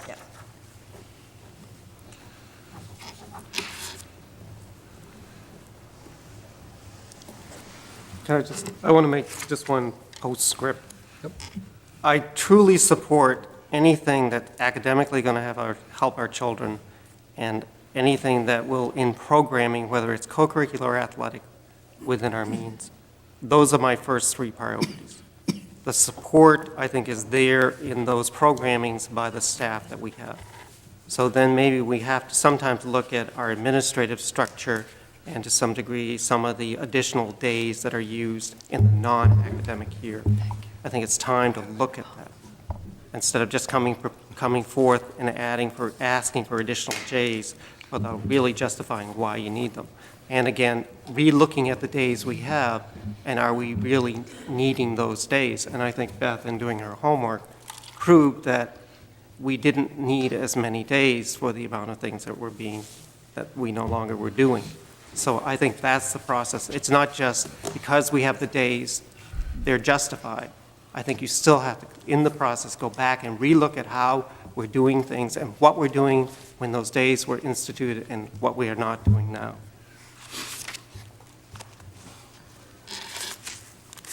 Thank you. Any other issues? You looking at other items? Are you just on co-curricular or generally, Keith? I think. Did we support we haven't moved on the total co-curricular. We don't need to vote, it's just if anyone else has changes, it's going to keep changing the bottom line for them when we. The only thing, as far as co-curricular, was that 500, and there were some adjustments in additional hours. Right. And if anybody has any issue with those, that's what I think you need to address. Okay. Any other co-curricular issues? Again, I commend the committee.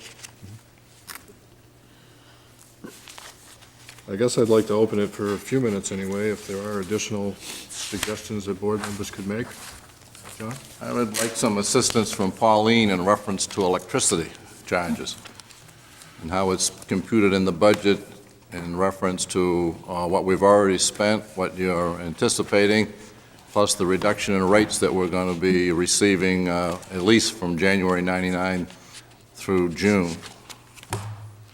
My computation come up with approximately, I think it's a 5,000. You said there's a correction has to be made in the Pond Cove Middle because it was possibly not budgeted correctly initially? Did I understand you correctly the other day? Correct. I've made some adjustments at the two levels, but totally, for the two schools, I have budgeted $233,692 for both schools. In this current year's budget, I'm sorry, what I planned for this year in the expenditures is $233,692, and that's approximately $21,000 less than what we budgeted for. So I see as a shortfall in this year's budget. In this year's? Electricity, Right. yes, as $21,000. For next year, I took that cost of what I estimate on spending this year, I've added 3% to that. In reviewing that, I understand that there will be a decrease in the latter part of the next fiscal year of 15%. When I looked at the total, I know there will be some increase because we are placing additional computers in the school, so our usage will go up next year. But as I reviewed the numbers, I see that we can reduce the electrical account probably by $10,000. And hopefully we'll have additional space, though, with the renovations in the 1930s building. We're gaining additional space that we're going to be using electricity, so that will offset some of the savings. So are you taking money out of the electricity lines? Yes. Have you already done that, or is that? No, I have not done that. Oh, okay. I came up with, doing my figuring, 5,000 saving in 9002, that's K through 8, and I came up with a savings of about 16,000 in 9003. Taking what you've already spent, figuring out what your shortfall was, what we discussed the other day, and doing my math, I came up with a total savings of about 21,000. Taking into consideration there's going to be rate reductions in 99. Did you consider the new space? To a degree. I didn't think it was going to be that significant. I came up with $14,000, taking the total 15% discount. There is an increase in the fall, September of '98, of 3% until January, and then a 15% discount from January to the end of that fiscal year. It was my understanding it was going to be a 1.5% rate increase, and then it was going to drop by about 10%, and we'd be able to save about 5% in that 99, January through June. Do you have different information about the 3% as opposed to 1.5%? That's what I don't have it in writing, but that's what I gathered from CMP. Okay. We had the gentleman from CMP at the Lions as our speaker And I sat next to him, I think I heard him, I think that's what he said, 1.5%. But you have come up with a savings. You don't agree with my figures of 21. I'm a little more, right, I'm a little more conservative because I know there's new space in the 30s building and the new usage. Computers. So what was your amount? You willing? 1,000. What 10? did you say, 10?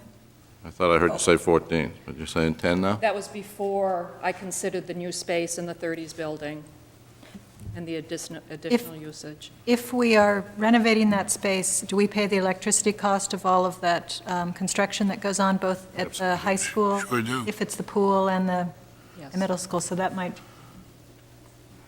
be very high. Charlie? Because if we do renovate that basement, because the lighting is not the most conducive, I think you would be using a lot more electricity. And if it was used as community services space, we know that community services is 24 hours a day, 365 days a year. at least a 12 to 14-hour day. So being a very dark space, you know that lights would be on constantly. And I think I would be prudent and you found some savings, but be prudent and I wouldn't go any more than No, I wouldn't. 10,000. I agree. So 10,000? Fine. That's K-12. Excuse me, Pauline, was you able to get an answer to my question about the electricity spent in the high school in 1996-97, 154,838. It dropped down to 123.5. Remember you and I discussed that? That's way out of whack. I think it's when we did over all the light fixtures.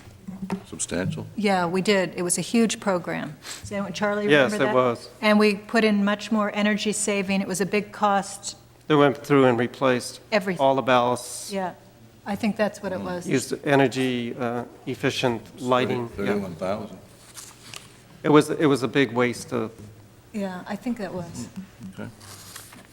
and we've also replaced the outside lighting, which I think is much more efficient too than what we had in place. What limited outside lighting we had at the high school that worked. And there was a light out in the parking lot the other night when we were up there for the meeting. I don't know if anybody brought that to your attention. We're saving that, too. That's right. Daylight savings time, we're in good shape. Did we put up 10 someplace? Yep, we put it up. Good. Pauline, do you have a number? Any other magic cuts before you get to that, Pauline, that you didn't tell us about? I think we also need to share with the board the actions taken last night by the town council concerning fiber optics and our technology, and whatever information you know that you could share with us. Council did cut their share of the fiber optic connections that would connect the town buildings. We still have the school share in the budget. And your conversations with Gary indicated what? That we can continue and do the school share of the fiber optic, even though the town does not go along with the connection. The ideal situation would be to do all buildings.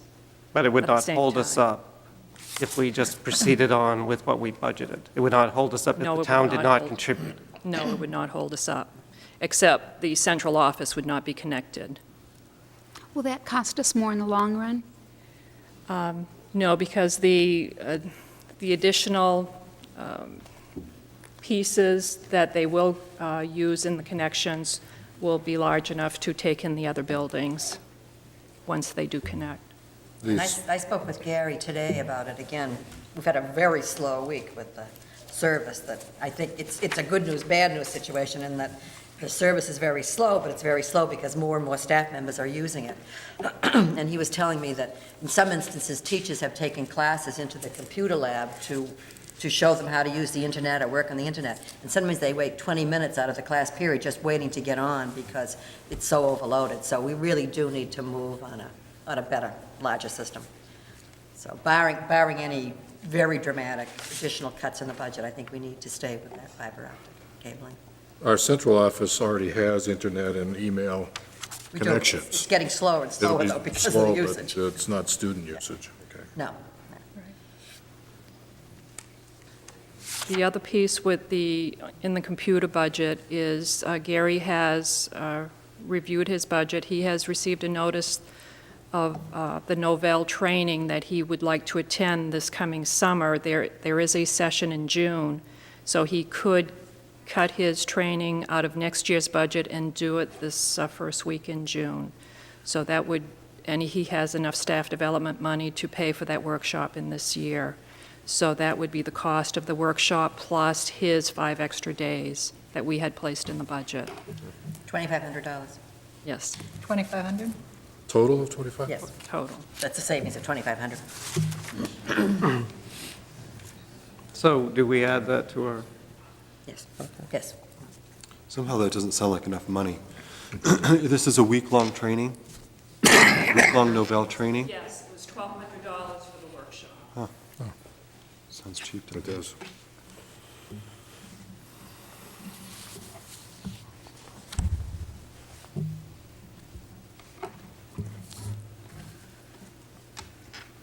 Are you waiting for Pauline to give you a bottom line, or? Yep. Are there any other issues? Probably.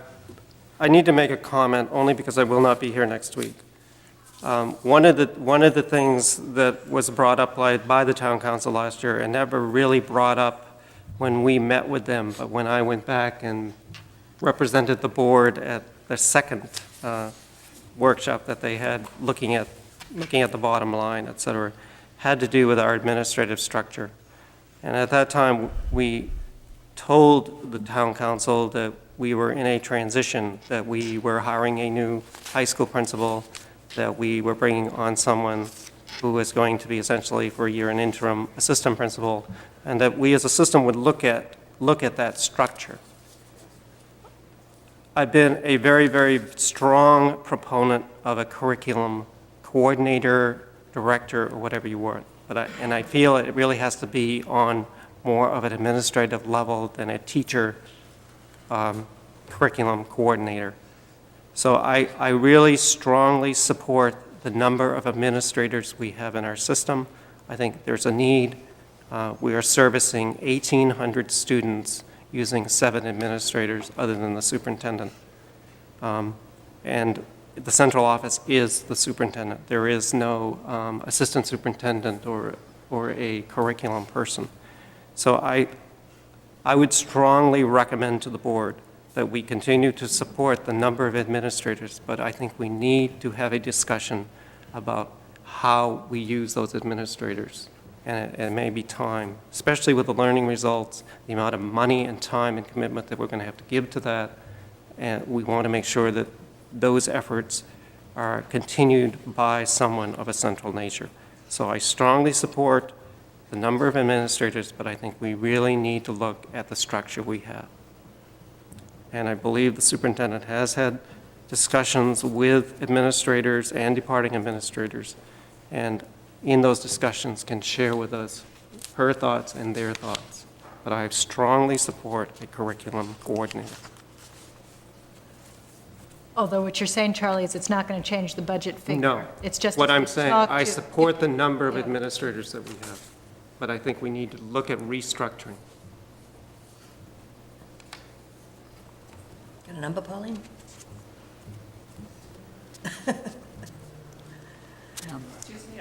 Oh, I'm sorry, are you ready with the number? Can I ask a question? Are we in a workshop, or are we doing an item on the agenda where the public can speak? The public can speak. Okay. I know there's a lot of people from the public, they may have some comments. It's an agenda item so they can speak. It was a workshop, they can speak. So it's kind of a mixture of a workshop agenda item. And if there's anyone that'd like to speak, now's your opportunity.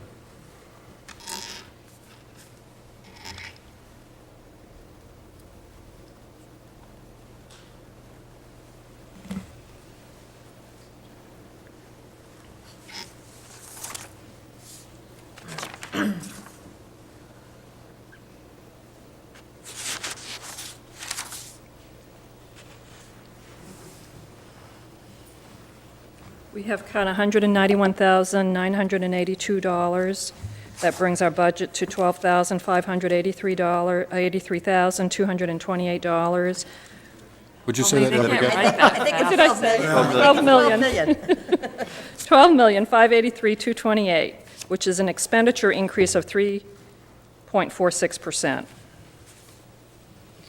And when you look at the local tax rate, that would be an increase of 3.94% on the tax rate, which would be $67.46 on a home of $150,000 valuation. And do you have the cost per thousand on that tax rate? Yep.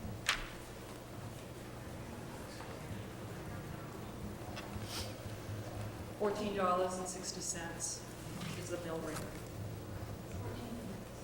For school only? Yep. For school only. And what would be the total town? I don't have 14.6. It was approximately $4, and was it 20 cents was the town side this past year, so you could probably guess it's add $4 and something on. Does that mean that the town? Come to the podium, please. Because we're televised, so.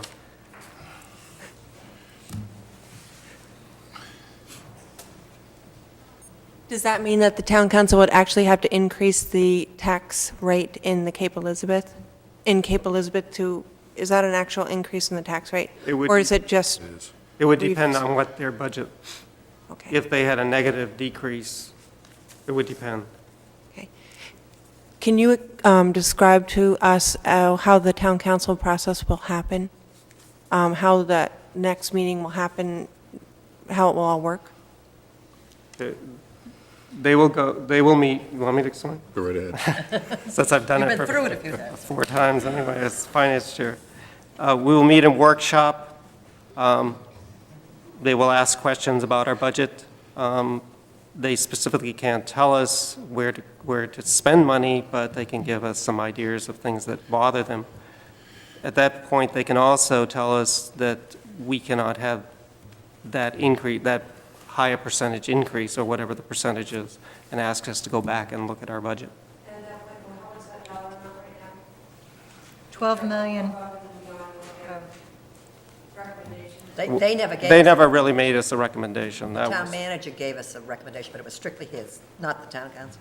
so we have no idea really how the town council is feeling about. We know that they are looking at their budget very closely, that they have made substantial cuts. If they come back to you, where would you looking for, where would each individual board member be looking for cuts? You start at the beginning and work your way back through, I guess, depending upon how deep the cuts are. I mean, you would have to look first at new positions. New positions. Example, From we my added perspective, you health- would have to we look at added new health positions. Any increases in any particular line items that can be justified. Obviously, we can't go to fixed costs. I mean, we have to go to the remainder of the budget, which is a small portion.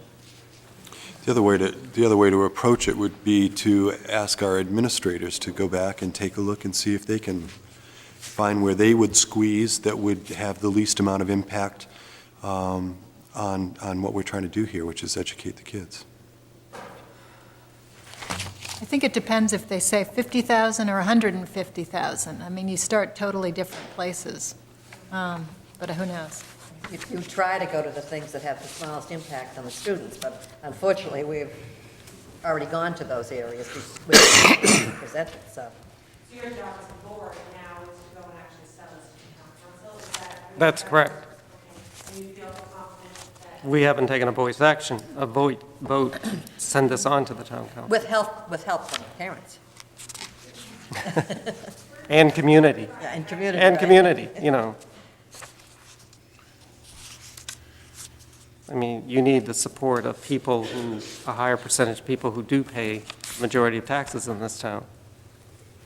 I think the one thing that, I think that there are a lot of people who do, support the school system, even though they don't.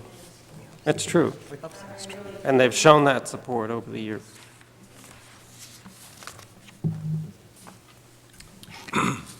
I move that we accept the budget figure of $12,583,228 for the 1998-1999 school year budget. Second. Do we have any further discussion? Just a note of thanks to the people in this room for all the work, our school staff on this side for all the work that you've done, and our citizens on the right-hand side of the room for all the work that you've done. We really appreciate your input. And thank you to the staff. Particularly Pauline, who had to adjust to a new job and do a budget simultaneously, which was no small task.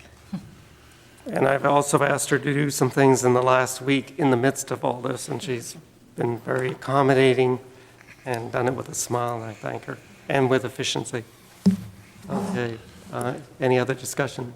Seeing none. All those in favor? 7-0. And We need to go to executive session.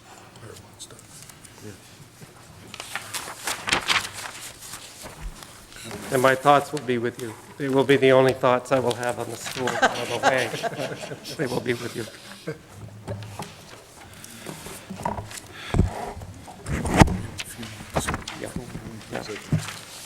Just a reminder of dates in the future. On Wednesday, April 15th, the School Board Policy Subcommittee at 7:45 in the Superintendent's office. There will also be one on Wednesday, May 13th at 7:45 a.m. in the Council Chambers Conference Room. The Finance Subcommittee will meet on Tuesday, May 12th at 6:30 in the Council Conference Room, followed by the regular school board meeting at 7:30 in the Council Chambers. A school board That's the regular second Yeah. meeting of the month. The school board workshop meeting will be on Tuesday, April 28th at 7 to 9 p.m. in the high school library. The topic is to be announced. A lot depends on what happens next week, and we do have some other things that we could look at. School board meeting with the Finance Committee of the Town Council on Wednesday, April 15th at 7 p.m. in the council chambers. Again, a review of the community services budget, a review of the school budget, and their complete budget review. And then on the Town Council and School Board will meet on Monday, May 4th at 7:30 p.m. in the council chambers, which is their regular May meeting for public hearing and budget adoption. Charlie, I have one more meeting. On Monday, April 13th, is the town council meeting, and the pool study committee will be presenting its recommendation. And I've served on that committee, and I haven't really been reporting out at these meetings, but it's something that concerns, all the citizens in the town. And I'm not sure where it is on the agenda, but it is that night. And the town council will be hearing that recommendation. That will also be the same night that the town council acts officially on the budget. No, not Monday the 3rd. This is 6 days from now. Monday the This is their regular 13th of April 15th. April. Their regular- Sorry. yeah. Yeah, this is just the pool recommendation. Thank you.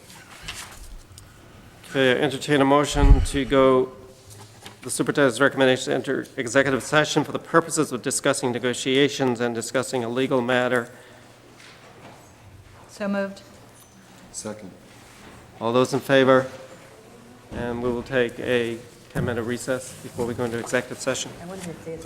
Shorter than that. Shorter than that. 6.5 minutes.